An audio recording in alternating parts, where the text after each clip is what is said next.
પરિચય આપશો આપનો? જી સર, મારો કોડ EXU છે. મેં વર્ષ 2007માં ગુજરાતી વિષય સાથે સ્નાતકની પદવી મેળવી છે. ત્યાર પછી 2009માં MAની પદવી મેળવી છે. 2010માં B.Edનો અભ્યાસ કર્યો છે અને ત્યારબાદ 2011માં M.Edનો અભ્યાસ કર્યો છે. મારું એ સદભાગ્ય છે કે 2011માં M.Ed પૂરું કર્યા બાદ સરકારશ્રી દ્વારા લેવાયેલી ટેટ પરીક્ષા પાસ કરી હું પ્રાથમિક શાળામાં શિક્ષક તરીકે જોડાયો. ત્યાર પછી 2012માં લેવાયેલી ઉચ્ચતર માધ્યમિક માટેની ટાટની પરીક્ષા પાસ કરી અને હું ઉચ્ચતર માધ્યમિક વિભાગમાં ગુજરાતી વિષયના શિક્ષક તરીકે હાલ કાર્યરત છું.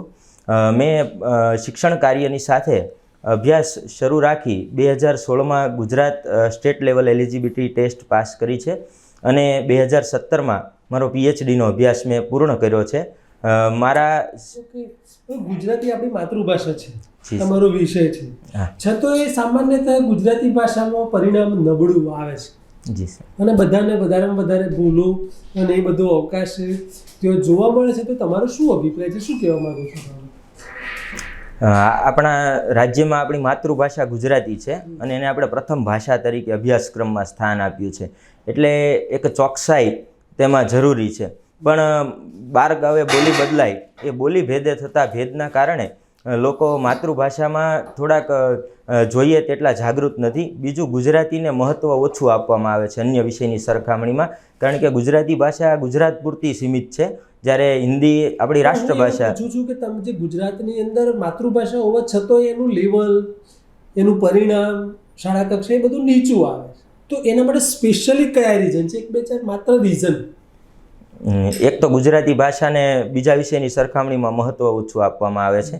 બીજું, વાલીઓની અપેક્ષા અન્ય વિષયો જેવા કે ગણિત, વિજ્ઞાન અને અંગ્રેજી એ 3 વિષય પ્રત્યે વધારે એમાં ધ્યાન આપવામાં આવે છે અને વિદ્યાર્થીઓ પણ ગુજરાતી વિષયની ઉપેક્ષા કરતા હોય તેવું જોવા મળે છે.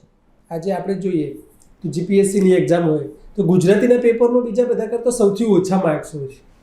જી સર, એમાં ચોકસાઈ માગી લે છે માતૃભાષામાં, પણ એ ચોકસાઈ અત્યારે બીજી ભાષાઓના આક્રમણના કારણે અને બીજી ભાષાઓનો એટલો મારો છે, ખાસ તો અત્યારે ગુજરાતી કરતાં ગુજલીશ અસ્તિત્વમાં છે, તો એ લોકો ગુજરાતી માતૃભાષાને ભૂલી અને બીજી બાહ્ય ભાષાઓના.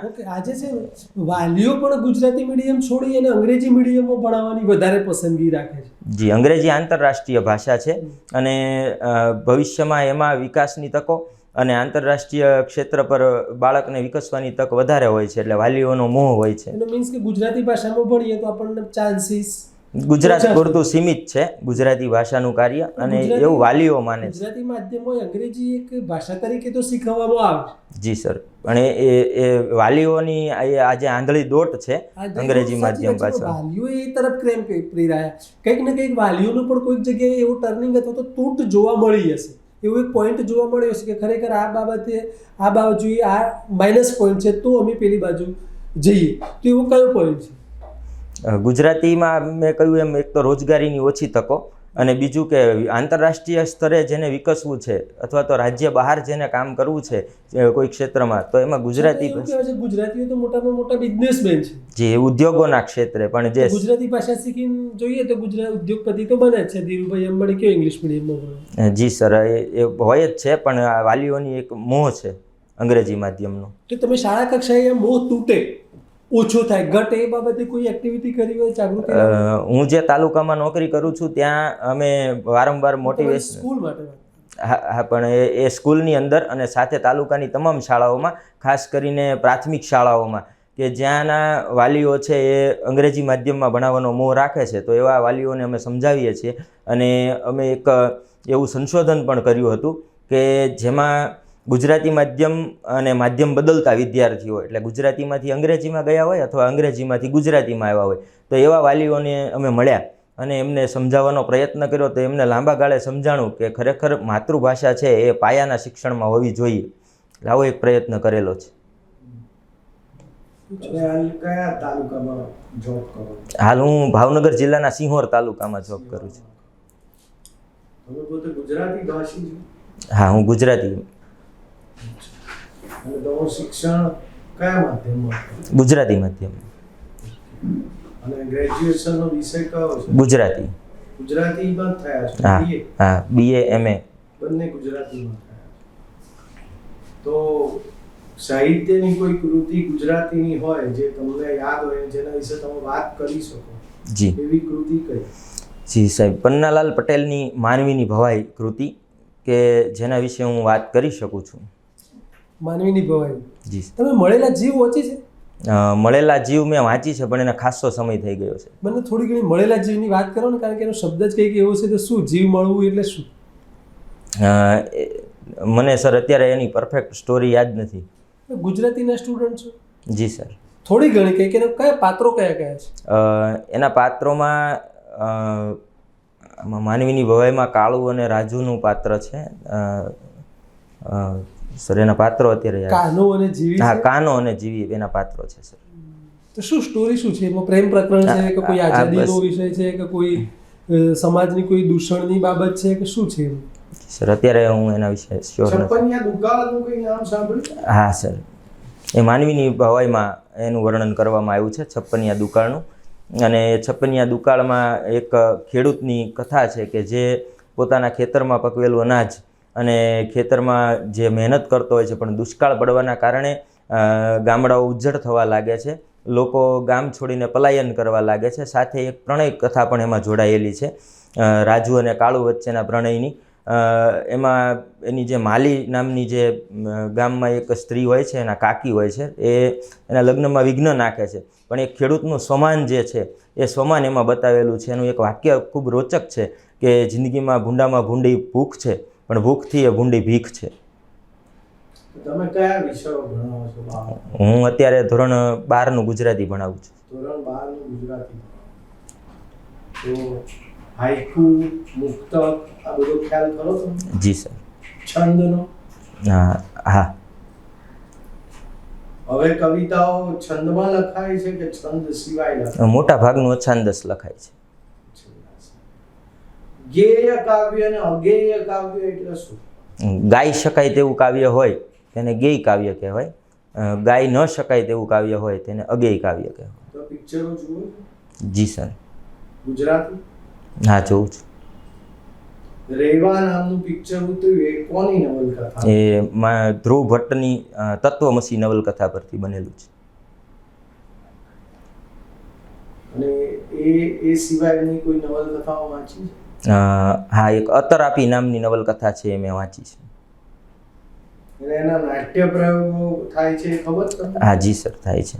કોણ કરે છે નાટ્ય પ્રયોગ? એક નાટક મંડળી છે, નામ મને અત્યારે યાદ નથી, પણ એનું એ નાટક મંડળીનું આ જે ધ્રુવ ભટ્ટની વાર્તાઓ ભજવે છે, નવલકથાઓ, એનું મુંબઈમાં એનું મુખ્ય કેન્દ્ર આવેલું છે. અને એક આપણી જાણીતી વ્યક્તિત્વ છે, એના પાત્રો બહુ ભજવે. એના પાત્રો કેવા હોય? ધ્રુવ ભટ્ટની કથાઓમાં કોનું ચિત્રણ ઉદાત્ત હોય? મુખ્યત્વે સ્ત્રી પાત્રો ઉદાત્ત હોય છે અને ગ્રામ્ય પરિવેશનું એમણે એમાં આલેખન કરેલું હોય છે. અને 12મામાં ગુજરાતી ભણાવો છો? જી સર. અને કયા તાલુકામાં કીધું? સિંહોર તાલુકા. સિંહોર તાલુકા. તો ભાવનગરની શું લાક્ષણિકતાઓ? ભાવનગર જિલ્લો છે એ આજથી 300 વર્ષ પહેલાં સ્થપાયેલો છે. આમ આઝાદી વખતથી એને માન્યતા ગુજરાત રાજ્યમાં મળી, પણ 300 વર્ષ પહેલાં એની સ્થાપના થઈ હતી. અને સમગ્ર ગુજરાત માટે એ ગૌરવની વાત છે, ભારત દેશ માટે, કે ભારતના સંવિધાનમાં જ્યારે દેશી રાજ્યોના એકીકરણનો પ્રશ્ન આવ્યો ત્યારે સૌથી પહેલું રાજ્ય આપનાર મહારાજા કૃષ્ણકુમારસિંહજી હતા. ભાવનગરની શિક્ષણ ત્રિપુટી નાનાભાઈ ભટ્ટ, હરભાઈ ત્રિવેદી અને ગીજુભાઈ બધેકા, કે જેમણે કેળવણીના ખૂબ જ સારા સિદ્ધાંતો આપ્યા છે અને એ આજે પણ પ્રચલિત છે. ભાવનગરની આપણે એકને કંઈક અલગ નામે ઓળખે છે, આખું ગુજરાત એમને અલગ નામે ગોહિલવાડ નામે ઓળખે છે. ભાવનગર. આ ત્રિપુટીમાં એકને અલગ નામે ઓળખે.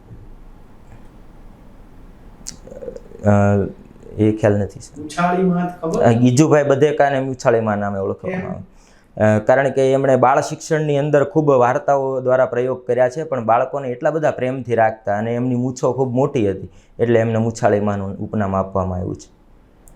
શિક્ષણ વિશે પછી મને બહુ સારી વસ્તુ, તમે ગુજરાતીમાં જવાબ બી સારા આપો છો, તમે જીપીએસસીનું પાસે કરી છે, પણ તમને એવું નહીં લાગતું કે જીપીએસસીની એક્ઝામની અંદર ગુજરાતી વિષયમાં માર્ક્સ ઓછા આવે છે બધાને? સાચી જી સર, વાત છે. સાચી વાત. થોડી વાર પહેલા આપણે બંને સ્વીકાર્યું કે આવું બને છે. તો તમે હાલ 12મા ધોરણના વિદ્યાર્થીઓને એવી કઈ ટિપ્સ આપો છો કે એ વિદ્યાર્થીઓને જીપીએસસીની પરીક્ષામાં તકલીફ ના પડે? જી સર, હું અત્યારે આપણે દરેક પાઠની ઉપર પાઠનો સંક્ષેપ આપેલો હોય છે, પાઠ કે કાવ્યની ઉપર પાઠ્યપુસ્તકમાં, તો હું એ ફરજિયાત વિદ્યાર્થીઓને સંક્ષેપીકરણ શીખવાડું છું અત્યારે. એનાથી જીપીએસસીની એક્ઝામમાં શું ફાયદો થશે? જીપીએસસીની એક્ઝામમાં સંક્ષેપીકરણનું એક પેપર આવે છે મેઇન્સમાં, કે જેમાં પ્રશ્નો આવે છે સંક્ષેપીકરણના. બીજું કે વિસ્તૃતિકરણ, તો એક નાનકડી પંક્તિ ઉપરથી વિસ્તૃતિકરણ કઈ રીતે થઈ શકાય, અર્થ વિસ્તાર, એ બાબત હું શીખવું છું. નિબંધો, અલગ અલગ પ્રકારના નિબંધના પ્રકાર, જેમ કે લલિત નિબંધ, પ્રવાસ નિબંધ, ચિંતનાત્મક નિબંધ, તો એ નિબંધો વિશેના અમે તાલુકાની અંદર સેમિનાર કરીએ છીએ ધોરણ 12ના વિદ્યાર્થીઓ માટે. અને ધોરણ 8 થી 12નું પાઠ્યપુસ્તક છે, એ 8 થી 12ના પુસ્તકોની એક બુક મેં પબ્લિશ કરી છે સંક્ષેપોની, તો એ સંક્ષેપો હું એમને વંચાવું છું. 3 ટોપિક થયા ને, 3 ટોપિકનું જ નોલેજ આપો છો, તો પેપરમાં તો જુદા જુદા 20 પ્રશ્નો હોય છે, 5 માર્ક્સના. હા, પણ અત્યારે ગુજરાતી વિષયને અનુરૂપ અમે આવું કામ કરીએ છીએ, પત્રો લખાવવા, લેખન, એની લેખન શૈલી વિકસે એવા હા, અલંકાર, છંદ, જોડણી, એ વ્યાકરણના મુદ્દાઓ છે, એ અમે દર રવિવારે 50 બાળકોને શીખવીએ છીએ. સંવાદ બી પૂછાય છે, સંવાદ બાબતે શું પ્રેક્ટિસ કરાવી છે? જી, સંવાદ બાબતે તો જ્યારે એવો પાઠ ભણવામાં આવે વર્ગખંડમાં, જેમ કે 12માના અભ્યાસક્રમમાં યુધિષ્ઠિર યુદ્ધ વિષાદ છે, તો એના જેટલા પાત્રો હોય એ હું એમને વહેંચી દઉં છું, અને એ લોકો સંવાદ કરે છે. અને એક ડિબેટનું આયોજન કરીએ છીએ. એ ડિબેટની અંદર આ સંવાદો, કોઈ એક મુદ્દો આપીએ. ચલો, અમે તમને એક ચર્ચા કરીએ છીએ કે તમે એક તાલુકાના મામલતદાર છો. જી સર. સપોઝ, અને તમારે એક શાળાની અંદર એમાં વિદાય શુભેચ્છા કાર્યક્રમ છે તેઓ ગયા છો, અને તમારે વિદ્યાર્થીઓને જીપીએસસીમાં વધારેમાં વધારે ગુજરાતી વિષયમાં ગુણ મેળવી શકાય એ બાબતે વક્તવ્ય આપવું છે, તો વક્તવ્ય આપો. જી સર. સૌને નમસ્કાર વિદ્યાર્થી મિત્રો. આજે આપણે આ કાર્યક્રમમાં જે ઉપસ્થિત થયા છીએ તેમાં આપણે સૌ જાણીએ છીએ કે જીપીએસસી એટલે ગુજરાત પબ્લિક સર્વિસ કમિશન, અને તેના દ્વારા લેવાતી પરીક્ષામાં હાલ મુખ્ય વિષયમાં પણ ગુજરાતીનું એક પેપર આવે છે, અને તમે ભાષા તરીકે પણ ગુજરાતીને પસંદ કરી શકો છો.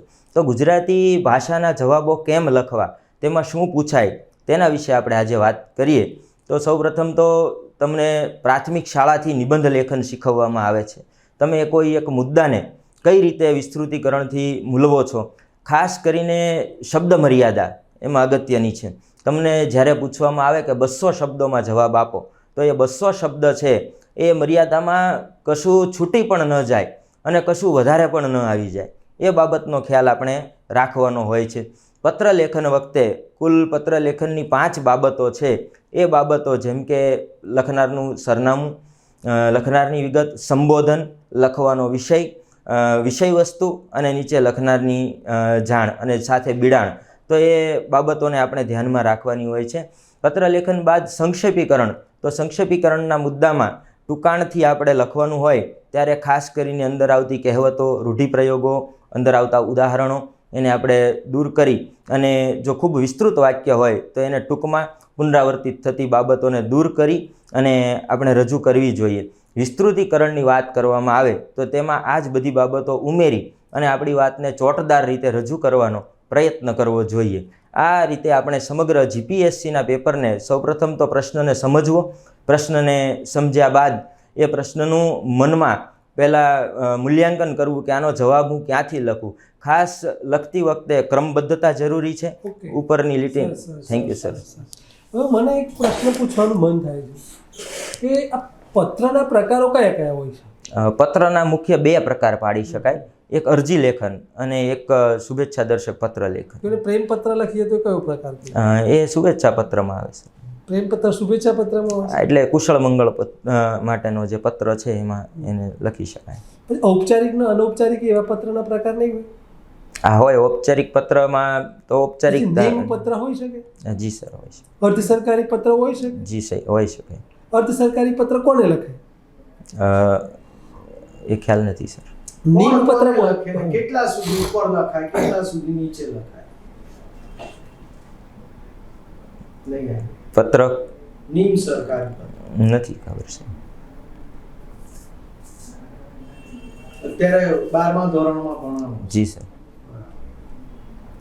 સરસ, ચલો વહીવટની થોડીક વાતો કરીએ. ગુજરાતીમાં તો તમે સારું એવું ચર્ચા કરી શકો છો. તો કોઈ એક ગુજરાતી શાળા છે, જી એને 9મા ધોરણનો બીજો વર્ગ માગવો છે, જી અને તમે સારા અધિકારી છો અને એક મંડળ તમને પૂછે છે કે સાહેબ આપણે 9મામાં સંખ્યા વધી છે, તો પહેલા વર્ગની કેટલી સંખ્યા હોય અને ઉપર બીજી કેટલી થાય તો બીજો વર્ગ માગવાનું થાય? જો શહેરી વિસ્તારની શાળા હોય તો 60ના વર્ગ પર 36ની સંખ્યા થાય ત્યારે નવો વર્ગ મળે છે, અને ગ્રામ્ય વિસ્તારની શાળા હોય તો 60 પર 24ની સંખ્યા હોય ત્યારે નવા વર્ગની તો મંજૂરી. ગ્રામ્ય વિસ્તારની શાળા છે, 60 ઉપર 25 વિદ્યાર્થીઓ છે, જી સર. તો આપણે માગણી કરીશું કે નહીં કરીએ? એના માટે 1 વર્ષ હું વેઇટ કરવાની એમને સલાહ આપીશ શું કામ વેઇટ કરીએ? કે 1 વર્ષ સુધી તમે રાહ જુઓ. આવતા વર્ષે જો આના કરતાં સંખ્યામાં પણ વધારો, 1 વર્ષ સુધી એ 25 વિદ્યાર્થીઓના ભવિષ્યનું શું? એ વિદ્યાર્થીઓ માટે વૈકલ્પિક વ્યવસ્થા એમણે કરવી પણ એ જોઈએ. કરીએ એના કરતાં તો માગણી કરવા માટે કેમ ના પાડીશ? માંગણી કરવામાં સર એવું થશે કે માંગણી કરવાથી કદાચ મંજૂરી મળી પણ જાય અને એના માટે સરકાર શિક્ષકો પણ ફાળવે, તો એના પછીના વર્ષે જો આ સંખ્યા એ શાળા નિભાવી નહીં શકે તો એ શાળાને એ શિક્ષકોને ફાજલ કરવાનો પ્રશ્ન તો ઉપસ્થિત શું થશે. પ્રશ્ન આવશે? ફાજલ થશે કે બીજી કોઈ સ્કૂલમાં જોબ મળી જશે? પણ એ શાળાએ જે પ્રક્રિયા કરવી પડે છે, વર્ગ વધારા માટે જે ફી ભરવી પડે છે એ ફી ભરવી પડશે, એની પ્રક્રિયામાં સામેલ થવું પડશે. પણ બીજા શાળા વર્ષે ફી ભરશે તો સામે એની સરકાર તરફથી ગ્રાન્ટ મળવાની છે, શિક્ષક મળવાના છે, જી સર. તો પછી આપનું ના કહેવા પાછળનો હેતુ શું હોઈ શકે? બસ આ કદાચ બીજા વર્ષે જો ભવિષ્ય આપણે હોય. એક જ વિદ્યાર્થી 24 કરતો 25 છે એટલે ના પાડો છો, હા. માની લો કે 30 સંખ્યા છે તો શું કહેશો? જી, તો હું એના સર્વે કરાવીશ 8મા ધોરણની સંખ્યાનો, કે આજુબાજુના વિસ્તારમાંથી 30 હશે તો એ માગવા માટે સંમત નહીં થાય. નહીં, હું થઈશ ને સર, પણ સર્વે કરાવ્યા બાદ એ શાળાને કહીશ કે હું સર્વે તમે કરો આજુબાજુની શાળામાં, ને ચલો, સર્વેની માહિતી 30 મને. નહીં પણ બીજી 50 સંખ્યા વધારે છે તો શું કરશો? હું વર્ગ માંગવા માટે એને અરજી કરવાનું કહીશ કે સર્વે નહીં કરાવો? ના, 50 થઈ તો સર્વે નહીં કરાવો. કારણ કે પછીનું ભવિષ્ય હોય એમાં. ઓકે, તો કોને અરજી કરવાનું કહેશો? જ્યારે COS-માંથી માધ્યમિક શિક્ષણ બોર્ડની જ્યારે જાહેરાત આવશે ત્યારે ઓનલાઈન અરજી કરવી પડશે. કોને કરવાનું કહેશો? COS ને બોર્ડ ને? માધ્યમિક શિક્ષણ બોર્ડની. બીજા વર્ગ માટે? હા. વર્ગ વધારવા માટે COS ને નહીં કહો? બોર્ડની વેબસાઇટ પર એની જાહેરાત આવે ત્યારે એમાં અરજી કરવાની છે ઓનલાઈન. જી સર, શ્યોર. મને પ્રશ્ન છે કે બોર્ડને નહીં કહેવાનું, કારણ કે આપણી અરજી ખોટી જગ્યાએ જતી રહે તો આપણી 50 સંખ્યા છે તો આપણને વર્ગની મંજૂરી નહીં મળે તો 50 બાળકોના ભવિષ્યનું શું? સર, બોર્ડની GSEBની વેબસાઇટ પર વર્ગ વધારા માટેની અરજીનું એક પોર્ટલ હોય છે. હું એવું માનું છું કે COS-માં કરીશ. હું આ બાબતે શ્યોર છું સર. ઓકે, પૂરું કરીએ. રાઈટ, હો ને? ગુડ. Thank you sir.